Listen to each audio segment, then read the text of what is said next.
Hello बाળકો, जय श्री कृष्ण। आज मैं आपको श्री कृष्ण और गोपियों की चिरहरण लीला का दर्शन कराने वाली हूँ।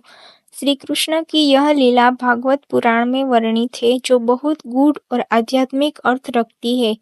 वृंदावन में शरद ऋतु का समय था। यमुना नदी के किनारे गोपियाँ रोज कात्यायनी देवी का व्रत रखती थी। उनका उद्देश्य था भगवान श्री कृष्ण को अपना पति बनाना।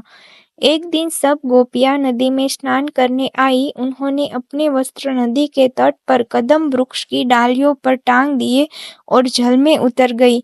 उसी समय श्री कृष्ण वहां आए और चुपचाप सबके वस्त्र उठाकर उसी वृक्ष पर चढ़ गए।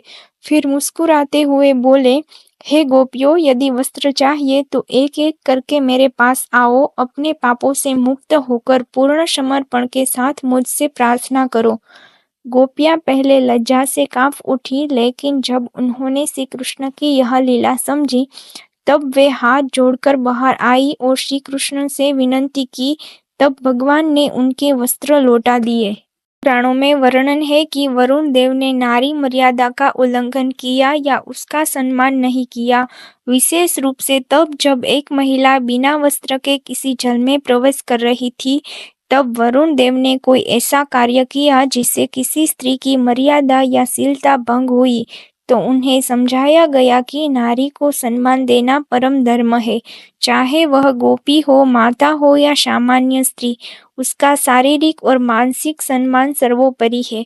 कुछ कथाओं में यह वर्णन भी है कि बाद में वरुण देव ने श्री कृष्ण से क्षमा मांगी और नारी मर्यादा के महत्व को स्वीकार किया।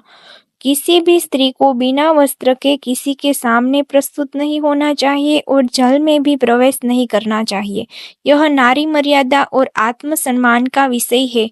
यह कोई सांसारिक या अपमानजनक लीला नहीं थी। उसका उद्देश्य था गोपियों की भक्ति की पवित्रता को उजागर करना। भक्तों को पूर्ण रूप से भगवान के सामने निःशेष समर्पण होना चाहिए।